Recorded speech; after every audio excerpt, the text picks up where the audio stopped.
통찰은 관찰에서 나오고 관찰은 관심에서 시작됩니다. 당신의 관심이 통찰로 이어지는 곳. 세상의 모든 지식 언더스탠딩. 네, 저희가 지금 SDT 윤지원 대표님하고 모시고 양자 컴퓨터에서 배우고 있죠. 머리가 너무 뿌개실 것 같아요. 일부에서 제가 보기에 외울 게 많았어요. 외울 게. 다 외워야 되는 것 같은데. 예, 외울 게 많았는데 진짜 본격적인 얘기로 들어가 보겠습니다. 그러니까 1편에서 그러니까 우리 앞 시간에 배웠던 건 아주 간단하게 요약하면 초간단 요약해 보면 지금까지 반도체를 하려고 더 빠른 반도체를 만들려고 선폭을 줄였는데 너무 줄이다 보니까 이제 막 간섭이 일어나서 선은 제대로 그었는데 막 옆으로 애들이 넘어가더라. 그래서 이 방식으로는 반도체 시대는 이제 끝이 났다. 더 이상 더 미세하게 만드는 건 이제 안 된다. 그 새로운 방식을 만들어 보자. 그렇죠. 실리콘. 그래서 양자 컴퓨터라는 걸 생각해냈다. 양자 컴퓨터는 실리콘이 아니라 트랜지스터 대신에 원자를 쓴다. 근데 원자 얘들이 막 움직이니까 잡아야 된다. 원자를 이렇게 딱 잡아놓고 그 반도체 위에 원자를 이렇게 딱 잡아놓고 또 꼼짝마 하고 쓰는 방식이 양자 컴퓨터다. 네. 지난 시간 앞 시간에 배운 게 이거죠? 여기까지죠? 맞습니다. 네. 그러면 정리를 너무 잘해 주셨네요. 반도체 출입을 하셔서 네. 그러면 왜 원자로 대체하면 좋은 점이 뭡니까? 원자로 대체. 그러니까 트랜지스터라는 게 0, 1 전기가 통하냐 마냐 가지고 0, 1로 이렇게 디지털로 전환하는 건데 원자를 올려놓으면 그걸 어떻게 통제하고 그걸로 되면 달라지는 점이 뭡니까? 일단 원자를 아주 미세하게 통제할 수 있는 기술을 인류가 가지고 있다는 거 이제 충분히 설득은 되셨죠. 잡았으니까. 충분히 설득은 모르겠는데 하여튼 잡았다고 하시니까. 잡아놓는다니까 잡을 수는 있나 보다. 네. 잡을 수 있는데 그 일반 컴퓨터와 일단은 유사한 점이 있고요. 다른 점이 있어요. 일단 유사한 점부터 먼저 설명을 드릴게요. 이 화면의 왼쪽에 있는 게 그 트랜지스터고요. 네. 오른쪽에 있는 게 이제 원자인데요.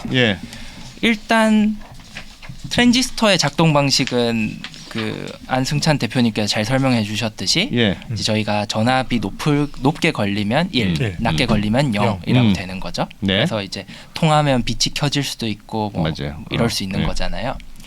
일단 그거를 비트라고 부르는데 양자도 유사한 방식으로 일단 시작을 합니다. 근데 양자는 비트가 아니라 퀀텀 비트라고 해서 Q 비트라고 일단 줄여서 부르고요. 양자 비트네. 네. Q 비트라고 부르고요.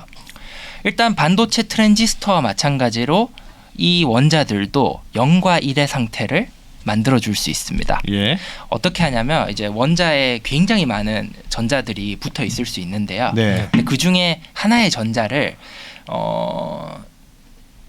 조금 천천히 운동을 시키면 조금 낮은 에너지 레벨을 가질 수 있게 하거든요. 조금 더 빨리 운동을 시키면 조금 더 높은 에너지 레벨을 가지게 만들 수가 있어요. 그래서 낮은 에너지 레벨을 0이라고 부르자. 조금 전자가 더 빨리 움직이면 1이라고 부르자라고 한 거죠. 여기까지는 트랜지스터랑 굉장히 유사하죠. 근데 일반적인 트랜지스터가 가질 수 없는 성질 두 가지가 있습니다. 첫 번째 설명드릴 게 그 양자 중첩에 대한 내용입니다. 어려운 게 이제 드디어 나오기 시작했다. 이제. 양자 중첩.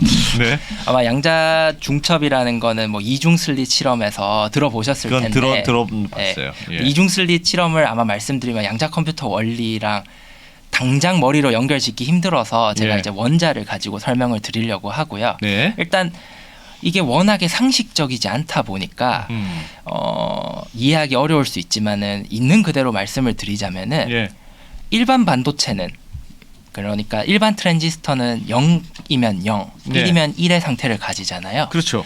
근데 양자, 원자 같은 경우에는 0과 1의 상태를 우리가 특정 조건이 될 때까지는 공존하게 만들 수 있습니다. 그러니까 0의 상태를 30%, 1의 상태를 70%로 인위적으로 만드는 게 가능합니다. 근데 이거는 일반 반도체에선 절대로 불가능한 기술이고요. 그렇게 하면 뭐가 달라지는 거죠? 훨씬 더 뭐 많이 일단은 정보를 일반 반도체 같은 경우에는 네. 그거를 피하려고 이때까지 모든 기술들이 동원이 됐어요. 이게 꼭 원자에서만 해당되는 게 아니라 중첩 상태, 그러니까 공존하는 상태는 미시 세계에서는 가능했거든요. 예. 근데 하지만 이게 0도 될 수 있고 1도 될 수 있다 그러면 아까 말씀드렸던 그 반도체의 문제가 그대로 재현이 되는 거잖아요. 네.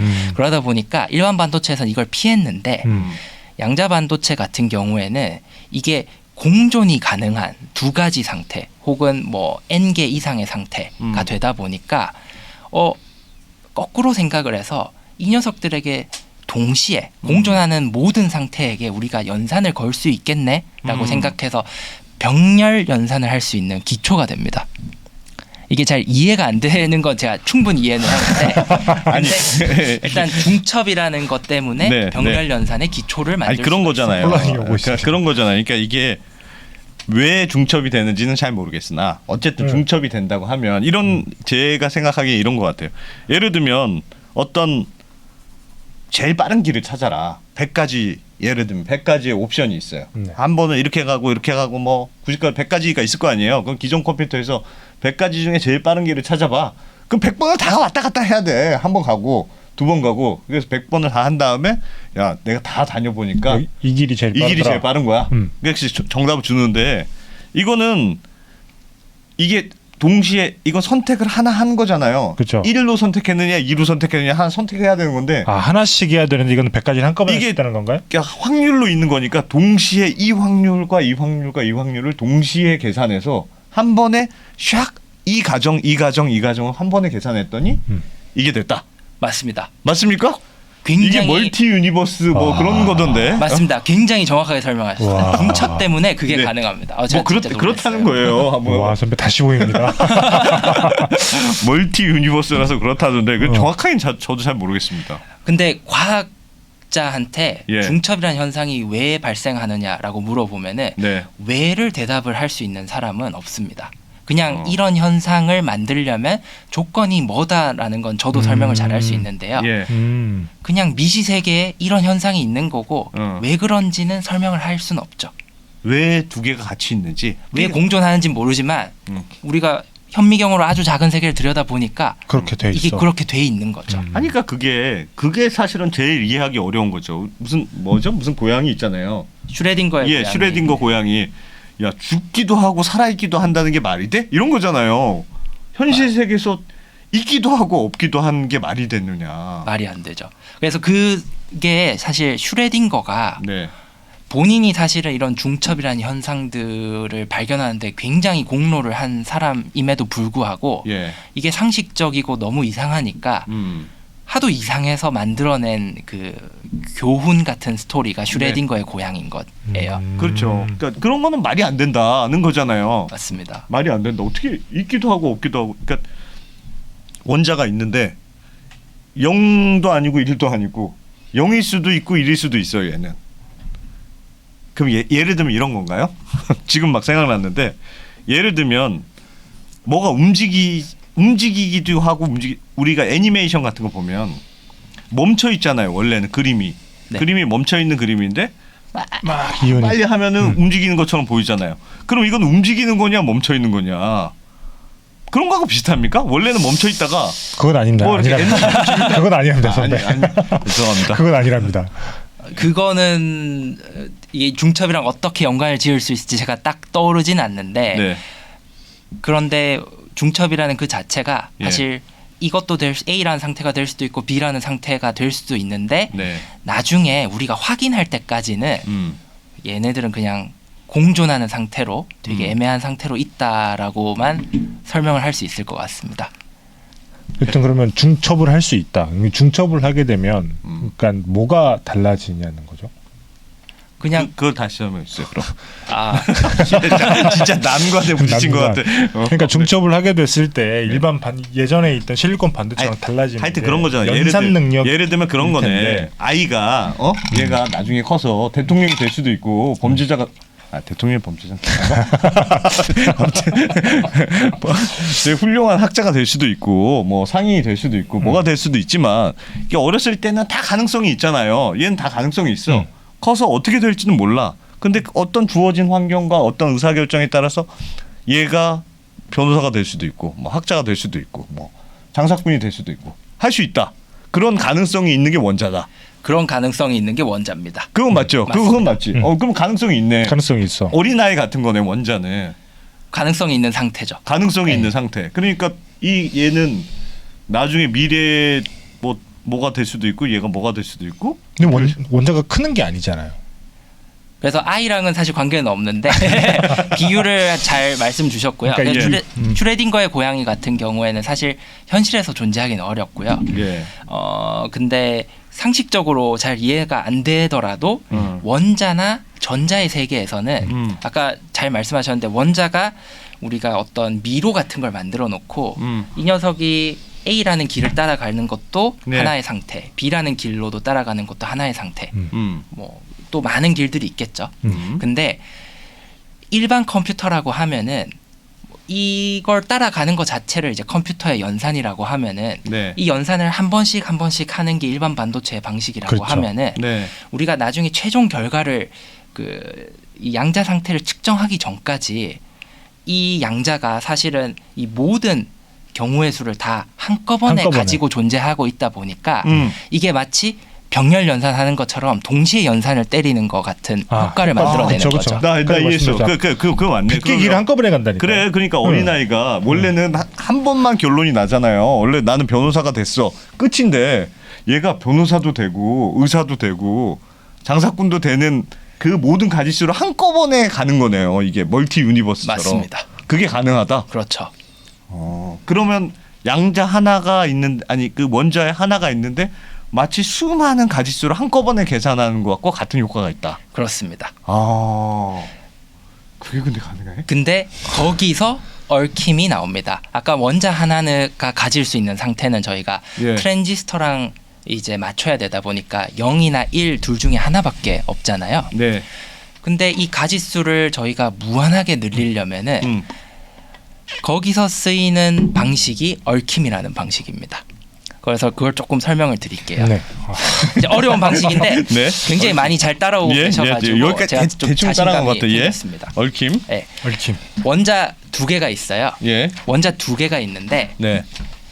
이 두 원자 전부 다 0의 상태를 가지거나 1의 상태를 가질 수 있습니다. 네. 그렇죠. 네. 아까 제가 설명한 그대로잖아요. 예. 그런데 이 얽힘이라는 현상을 우리가 잘 하게 되면은 이제 화면의 그림과 같이 하나의 원자가 1번 원자가 0이라는 상태를 가지면 2번 원자가 1이 되게 1번 원자가 1이라는 상태를 가지면은 0이 되게 인위적인 상관관계를 저희가 만들어 줄 수가 있어요. 두 개를 이렇게 짝꿍을 시켜서. 맞습니다. 네. 근데 이거 자체는 사실은 이해하기 어렵진 않잖아요. 네, 그냥 두 그렇게 개의 하시죠. 반도체가 어떤 상호관계를 가지는데 근데 이 현상이 이해하기 어려운 이유 그리고 조금 위안이 되자면 아인슈타인은 끝까지 이걸 믿질 않았는데 네. 아인슈타인이 이걸 굉장히 이상하다고 생각했는 게 그 다음 화면 같은 경우에는 우주에 두 원자가 이렇게 떨어져 있는 상태를 말하는데요. 네. 아까 하나가 0이면 다른 하나가 1이 되고 그렇죠. 반대의 경우도 똑같이 해당되는데 예. 이 두 가지가 이제 1억 광년, 1광년 정도 떨어져 있다고 할게요. 빛이 정보가 도달하는데 1년 정도 걸리게요. 근데 이게 아무리 멀리 떨어져 있어도 이 상호작용이 즉각적으로 반응한다는 거가 아인슈타인이 믿지 못하는 이유 중에 하나였습니다. 그래서 막 포기하고 싶어졌어. 지금 여기서 갑자기 포기하고 싶어졌어. 이게 마지막 어려운 부분이라서 네. 조금만 더 힘내주세요. 그러니까 두 개가 얽혀져 있다. 각각 원자 두 개의 서로 다른 원자가 그럼 예를 들면 서로 약속하듯이 한 명이 가위를 내면 넌 볼을 내. 그렇게 약속하듯이 그 게임 규칙을 정했다. 맞습니다. 근데 그 약속을 정했는데 그게 아무리 멀어도 항상 둘은 연결시킬 수 있다. 맞습니다. 원래 연결돼 있다, 연결시킬 수 있다. 연결시켜서 계속 연결 상태를 유지하게 할 수 있는 거죠. 할 수 있다. 그러니까 원자 하나를 잡아놓고 하나를 더 잡아서 얘네 둘 사이에 얘네 이제 짝꿍 이렇게 해놔서 잡아놓은 걸 놓으면 얘들이 마음대로 움직일 거 아니에요. 맞습니다. 근데 이게 일광년이나 떨어지게 멀어져도 자연스럽게 그게 유지가 된다는 말씀이죠. 유지가 되는 거죠. 아니 우주는 그거 어떻게 우리 가능하지? PD님이 긴급 질문 줬는데 우주는 거시 세계 아니냐. 그러니까 현실 세계. 우주는 현실 쪽으로 있는 건데 이건 아주 미시적인 세계고 원자는 현실 세계에 있는데 그렇게 멀리 떨어져도 그게 가능하다? 맞습니다. 가능합니다. 이게 그 거시적인 물체, 블랙홀의 양자 상태가 뭐다를 얘기하면은 그 PD님 질문처럼 이제 거시 세계에 해당이 되는데요. 예. 그냥 여기는 단순하게 아주 멀리 떨어진 원자 두 개에 대한 얘기입니다. 하여튼 원자가 아무리 멀리 떨어져도 연결을 시켜줄 수 있다. 맞습니다. 원자들을 맞습니다. 뭘로 실로 꼽했나요? 뭐 여러 가지 방법들이 있는데 뭐 네. 에너지 보존 법칙이나 예. 뭐 이런 그 모멘텀 보존 법칙이나 이런 것들을 써서 예. 뭐 이게 뭐 예를 들어 두 개의 원자를 만들 때 아까 에너지 상태가 조금 높은 녀석을 1이라고 하고 조금 낮은 녀석을 0이라고 하잖아요. 네. 두 개를 이렇게 붙여놓고 어느 녀석에게 에너지가 갈지 모르지만 난 딱 1만큼 에너지를 넣어줄게 한 다음에 그냥 눈 딱 감고 얘네들을 이제 멀리 보내버리고 측정을 하게 되면은 그래도 그렇게 그 특성이 남아 있는다. 남아 있죠. 아, 둘이 하나가 영이 한 번 되고. 부부의 연을 맺은 애들은 끝까지 간다. 그렇습니다. 텔레파식 통하는 건가? 아, 근데- 왜 그런 걸 합니까? 그러니까? 그렇죠. 이거가 필요한 이유를 예. 설명드리기 전에 네. 일단 한 가지만 더 말씀을 드릴게요. 네. 이게 아인슈타인이 이 현상을 못 믿어가지고 뭐 이거 뉴욕 타임스 기사인데요. 왼쪽에 예. 있는 게 1935년도에 뉴욕 타임스 기사에 아인슈타인이 양자 이론을 공격했다. 뭐 이런 것도 있었고요. 네. 아인슈타인이 스푸키? 본인이 어. 심지어 만들어 놓은 이론이지만 이게 예. 귀신이 놀랄 정도의 현상이다라고 뭐 이런 얘기를 하고 다녔어요. 말도 안 되는 소리라는 뜻이네요. 예. 그러고 제가 말씀드린 게 워낙 이상하긴 하지만은 네. 올해 노벨 물리학상이 이 양자 얽힘을 연구한 그 유럽과 미국 대가 세 분께 돌아갔습니다. 그래서 뭐 일단 그것만으로도 사실 가치가 굉장히 높은 말도 안 되는 거죠. 건 아니다. 말도 안 되는 건 아니다. 그런데 양자를 결혼시킬 수 있다. 예. 한 번 결혼하면 끝까지 책임져야 된다. 아무리 떨어져. 야, 진짜 무시무시한 얘기다. 근데 네.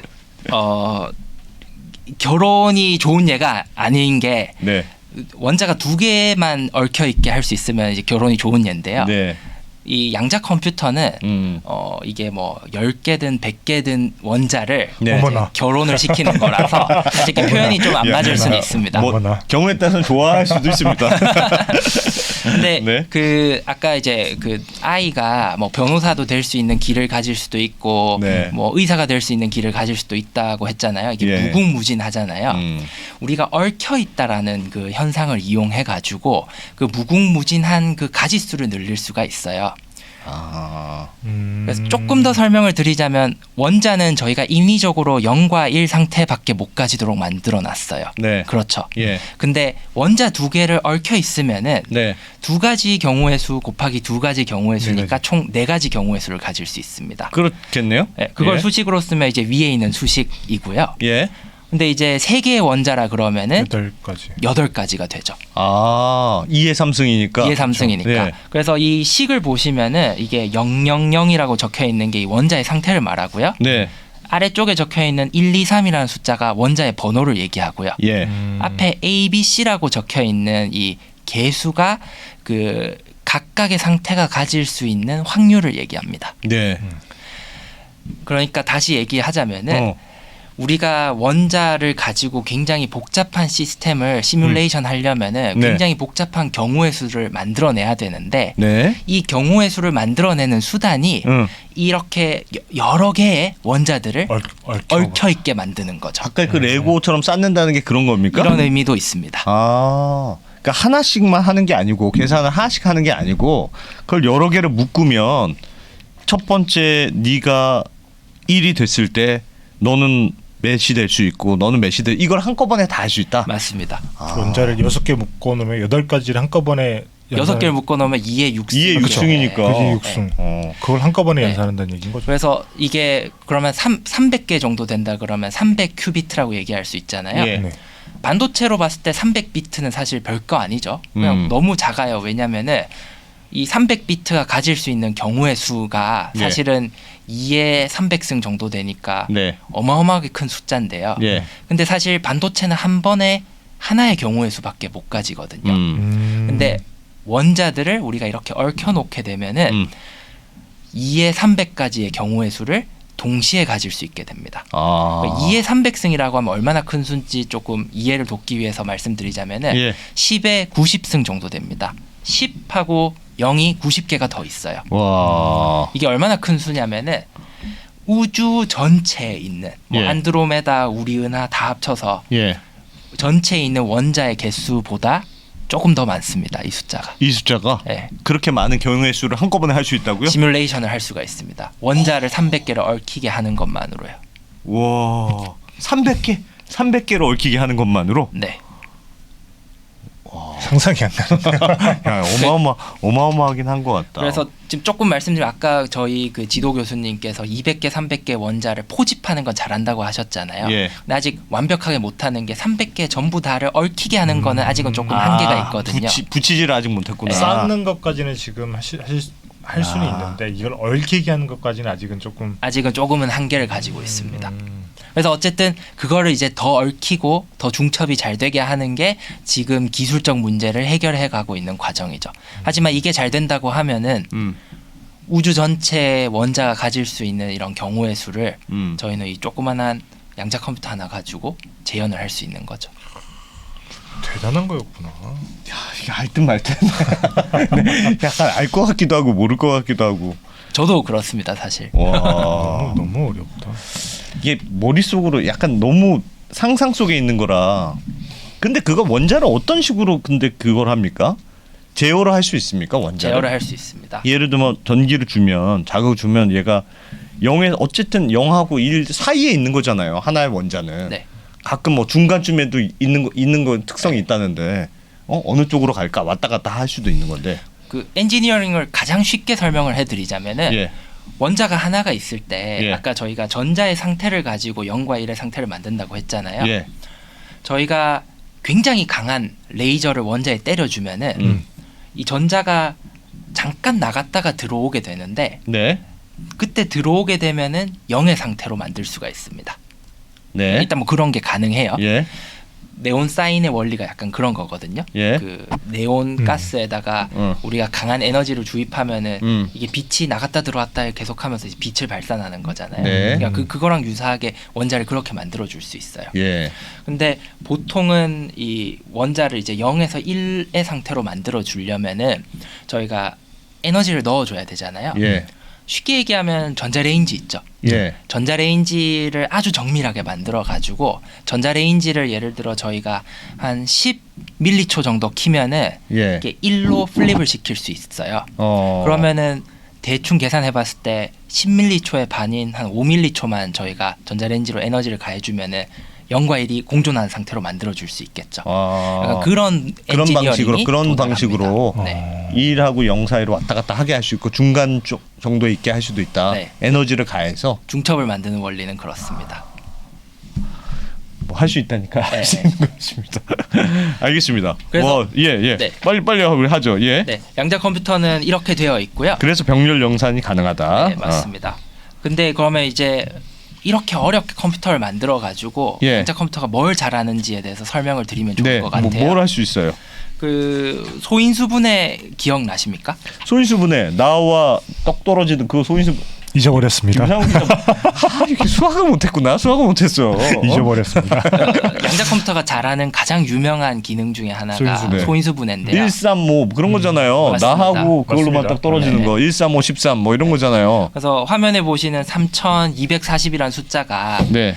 저희가 소수들의 곱으로만 표현을 한다 그러면 2의 3승 곱하기 3의 4승 그렇죠. 곱하기 그렇죠. 5 이렇게 예. 만들 수 예. 있잖아요. 예. 네, 3240도 꽤 큰 수긴 하지만은 양자 컴퓨터가 잘하는 거는 뭐 한 600짜리 숫자, 뭐 1000짜리 숫자의 소인수분해. 소인수분해를 굉장히 잘할 수 있다는 게 알려져 있습니다. 그거하고 하나만 떨어지는 걸 찾아야 되니까 네. 1하고 나하고만 떨어지는 수를 찾아야 되는데 원리가 뭐 약간은 다르긴 한데요. 네.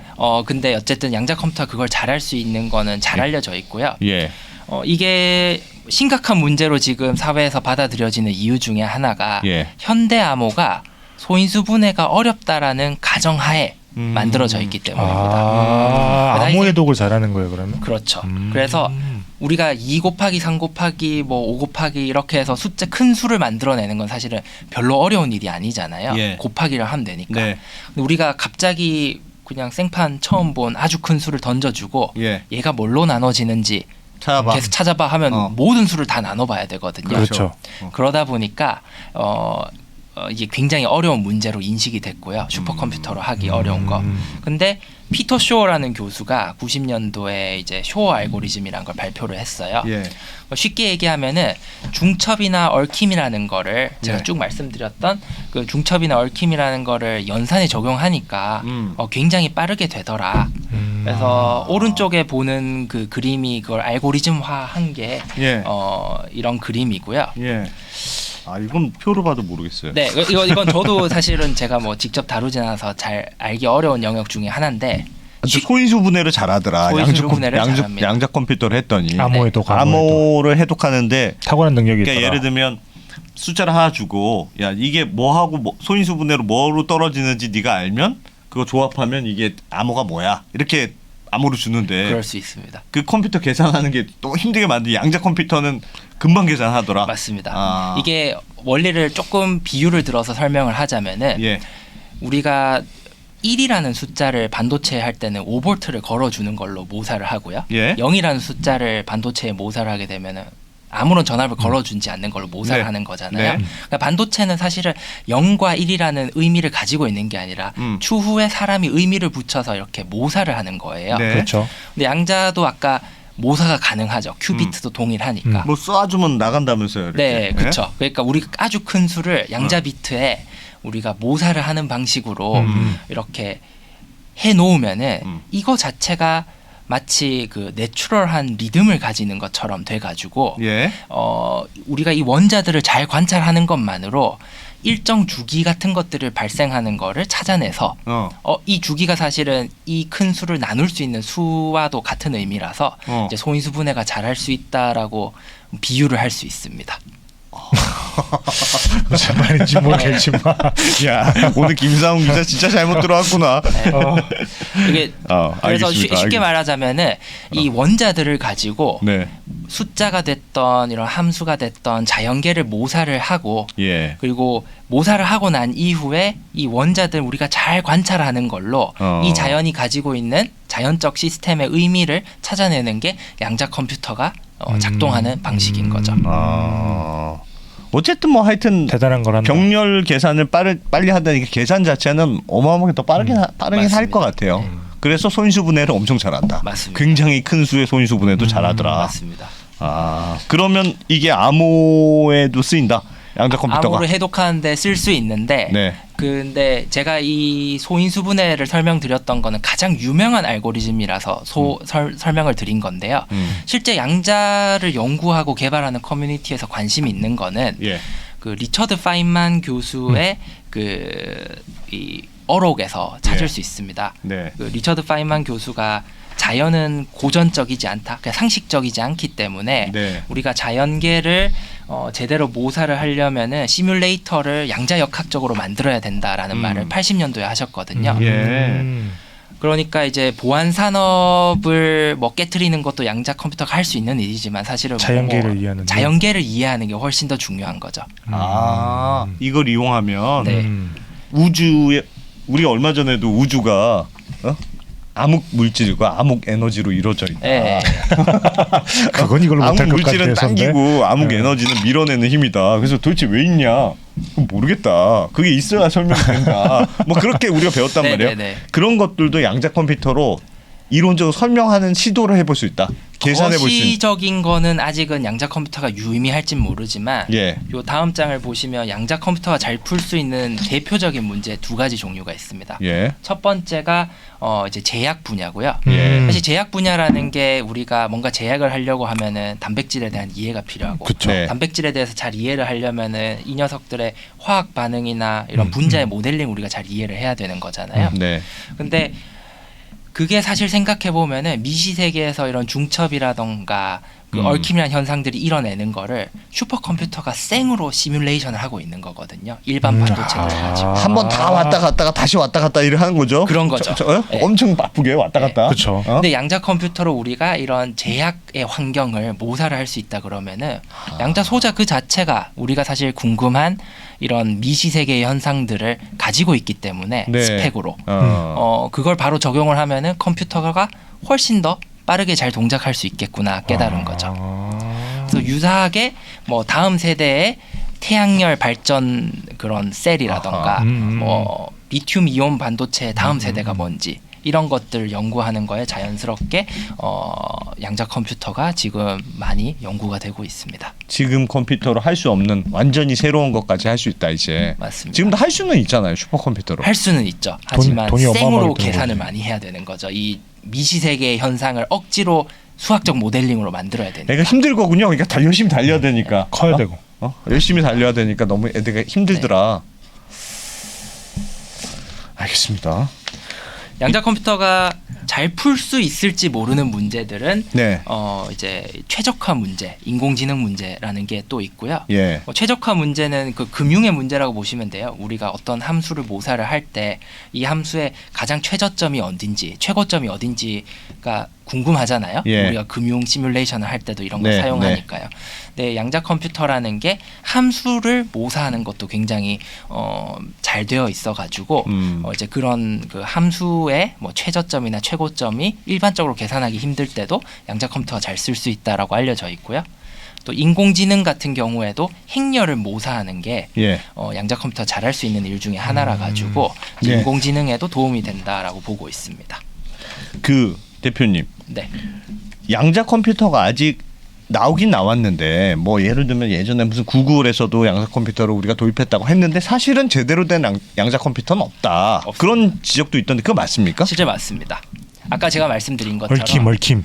그 얽힘의 성능, 중첩의 성능이 아주 좋아야 되는데요. 네. 지금의 단계를 쉽게 말씀드리면은 저희가 뭐 200개, 300개 정도의 큐비트를 한 자리에 모으는 거는 어느 정도는 되는데 예. 근데 아주 신뢰할 수 있을 만한 성능으로 잘 얽히게 하고 중첩하는 거는 지금은 이제 풀고 있는 거고요. 앞으로 이제 몇 년 안에 해결이 되면은 이제 제가 방금 말씀드렸던 이런 것들이 훨씬 더 적극적으로 이제 도입을 할 수 있겠다라고 보고 있는 거죠. 아직 그게 안 되는구나. 질문이 하나 있습니다. 말씀하시죠. 그러니까 아까 얽힘을 말씀하셨잖아요. 그럼 원자 300개를 그냥 쌓아놓는 것과 레고처럼 이걸 얽힘으로 해서 묶어놓는 거랑은 연산 차이가 어마어마하게 많이 난다는 말씀이신 건가요? 그렇죠. 그냥 쌓아놓기만 하면은 네. 일반 반도체 쓰는 게 맞고요. 그냥 반도체성은 그러니까 지금은 딱 큰 차이가 없는 그 거지. 정도 수준에서 조금 더 앞으로 나갔다라는 수준인 그 거죠. 정도로 보시면 되죠. 근데 이제 얽힘을 저희가 한 세계 최고 기술이라고 하면은 한 30개에서 50개 단위는 지금 잘 얽혀 있게는 만들어요. 근데 이제 저희가 이제 인류가 가는 방향은 이게 이제 100개 단위, 1000개 단위로 가고 싶은 거고요.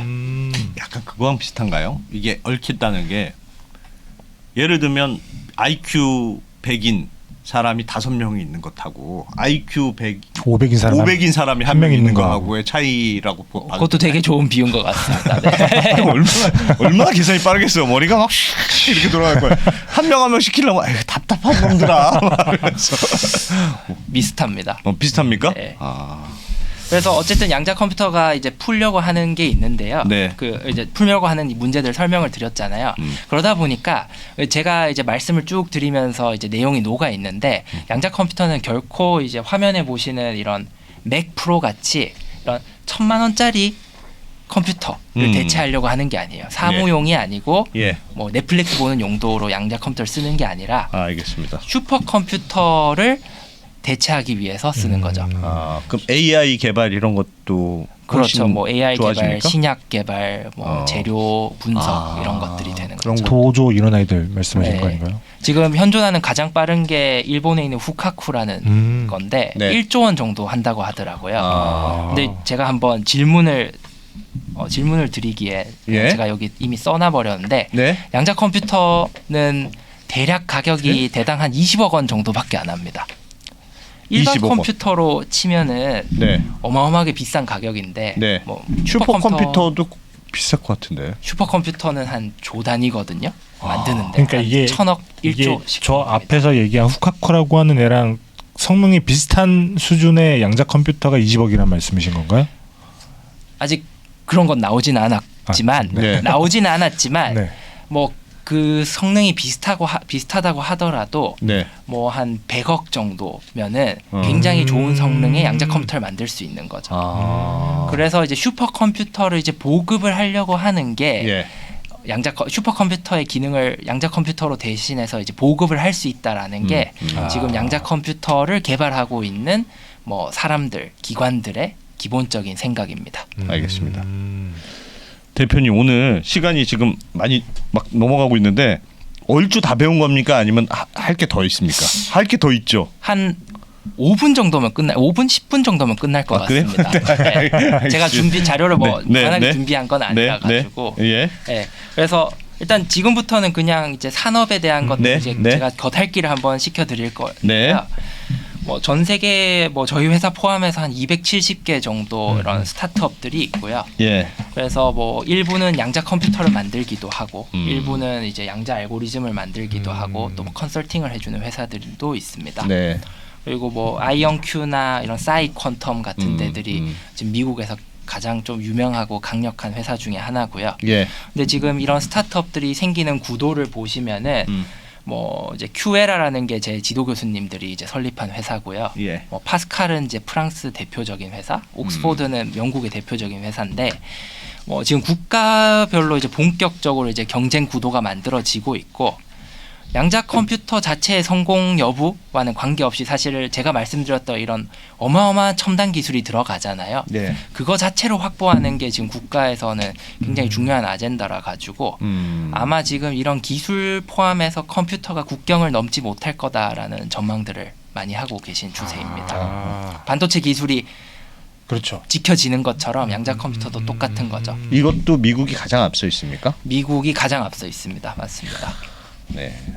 그리고 뭐 대기업들도 많이 하고요. 아까 네. 말씀드렸던 것처럼 이제 재료 회사, 제약 회사들 많이 하고 있고 뭐 그 다음에는 IT 대기업들이 양자 컴퓨터를 클라우드로 서비스를 하겠다 이런 것들을 이제 도전을 하고 있죠.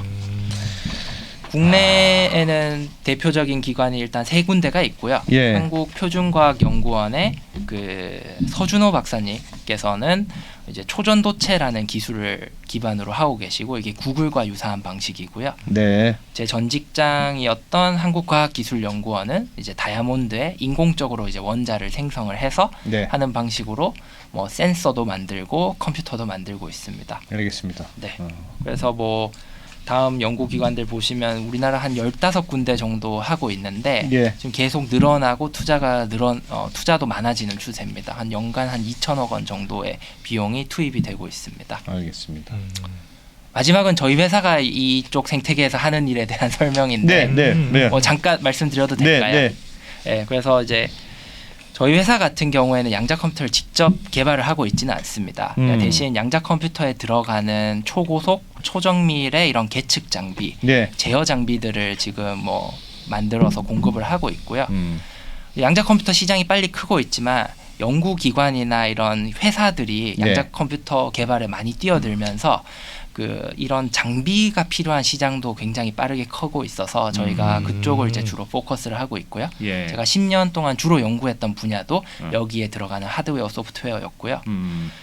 오늘 제가 전혀 설명을 드리진 못했지만 양자에 또 재밌는 게 센서 부분과 통신 부분이 있습니다. 네. 이거 같은 경우에는 굉장히 그 메인스트림으로 가고 있는데 저희는 그 중에서 그 통신 장비와 이런 보안 장비를 예. 하고 있고 이제 국가정보원에서 이제 올해 말부터 이제 본격적으로 인증을 해서 이제 국가 공공기관에서 사용할 수 있도록 이제 정책이 바뀌었습니다. 예. 그러다 보니까 기존에는 양자 기술이 그냥 되게 동떨어진 기술이었다고 하면은 이제 내년 상반기부터는 이제 양자 기술이 상당히 메인스트림화가 돼가지고 이런 본격적인 산업화가 될 거다. 본격적인 산업화가 됩니다. 그리고 이제 국내에서 이런 장비를 생산할 만한 업체는 저희 회사 그러고 이제 와. KT, SKT 이렇게 세 군데 정도 있습니다. 와. 꽤 알잖아. KT와 SKT와 하고 어깨를 나란히 하신다는 말씀이신 거죠? SDT. 열심히 따라가려고 자, 하고 우리나라는 있습니다. 3대 강자가 있다. 그리고 알겠습니다.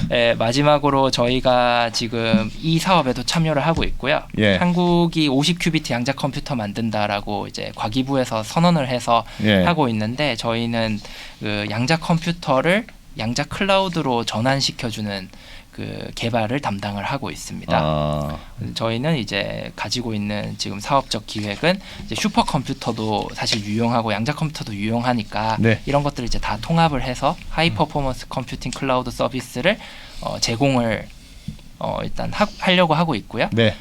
국내에서는 저희가 아마 한동안 유일한 회사가 되지 않을까 이렇게 생각을 하네요. 알겠습니다. 일단 뭐 네. 저희가 하는 일은 이렇습니다. 네. 하여튼 뭐 굉장히 중요한 걸 배운 것 같고. 저는 다음에 한번 따로 사석에서 만나 뵈야겠어요. 제가 봤을 때 양자 컴퓨터는 한 번 가지고는 안 될 것 같네요. 너무. 한 번 더 모셔서 한 번 더 나으실 수 있으시죠? 네, 저가 예. 오늘 센싱이나 통신 네. 기술도 굉장히 재밌는데 그게 더 재밌을 것 같아요, 말씀드려서, 저는. 예. 네, 다음에 오시면 2% 문제도 내보고. 그렇죠. 넌 하나도 모르지? 그거 모르시죠? 이러면서. 한 번 더 시간 내주시면 한 번 더 모시겠습니다. 알겠습니다. 자, SDT 윤지원 대표님 고맙습니다. 감사합니다. 네, 네 어떻게 보셨습니까? 안 어려웠어요? 뭔가 너무 대단한 건 배운 것 같은데 네, 네. 전혀 이해는 쉽진 않네요. 아니 근데 어. 뭐랄까 최근에 그 중국과 미국이랑 많이 싸우고 있잖아요. 네. 그래서 미국이 수출 통제를 하는데 음, AI랑 양자 컴퓨터 기술도 이제 중국에 넘어가면 안 된다라는 걸 검토하고 있다고 하더라고요. 아, 이렇게 중요한 거였으니까 그쵸. 네. 미국도 반도체만 신경 쓰는 게 아니다. 맞습니다. 아, AI만큼 중요한 거구나. 양자 컴퓨터가. 그렇죠. 왜 우리는 이제 알았을까요? 근데 양자 컴퓨터가 그렇게 중요한 거였는데 왜 우리는 이제야 한 거야? 딱 봐도 가까이 다가가고 싶지 않지 않나요? 양자 진짜, 역학과 어렵긴 컴퓨터. 어렵긴 어려워요. 그렇죠. 저희 같은 이제 문돌이들은 어렵긴 어렵습니다. 예전에 제가 양자역학 관련된 영상을 하나 본 적이 있는데 네. 그때 진짜 신기했어요. 오늘도 사실은 아까 대표님이 네. 양자역학 이것까지 얘기하면 너무 어려울 것 같아서 니들이 못 알아들을까 봐 내가 설명을 안 했다 막 그런 게 있는데 희한하다는 거예요. 양자역학을 이렇게 보여주면 양자가 예전에 네. 물질은 입자냐 파동이냐 논란이 있었대. 원래 물질은 네. 입자로 이루어진 거냐 파동으로 이루어진 거냐. 벌써부터 어렵네요. 벌써부터 어려요? 아니 입자면 예를 들면 조그만 그쵸. 구멍을 내놓고 대부분 다 그렇게 입자를 생각하지 않나요? 쏘면 네. 뿅뿅뿅 입자를 쏘면 뒤에 그 구멍만큼만 대상 남을 거 아니겠어요? 그렇겠죠. 총을 쐈다고 총을 쐈다고 생각하면 생각하면 파동을 하면 네. 조그만 구멍으로 지나가면 이렇게 퍼지잖아요. 파동이. 그렇죠. 그러니까 결과를 보면 파동이 되면 파동이다. 뿅 그대로 가면 입자다. 입자다.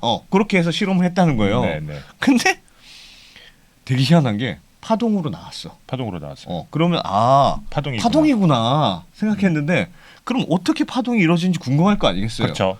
그래서 그 실험했대. 실제로 어떻게 움직이는지. 그러니까 파동이 아니고 입자로 보였대. 관측 기구를 치우면 다시 파동이 되고 치우면 파동이 되고 안 치우면 입자로 입자고. 되고 이게 뭐냐. 그래서 양자역학은 입자이기도 하고 파동이기도 하다. 그래서 저도 솔직히는 잘 이해가 안 갔는데 하여튼 세상에는 그런 게 있는 것 같아. 뭐가 네. 분명하지 않은 그런 그쵸. 상태로 있는 것. 뭔가 그게 뭔지는 잘 모르겠으나 분명하지 않은 상태로 있는 것.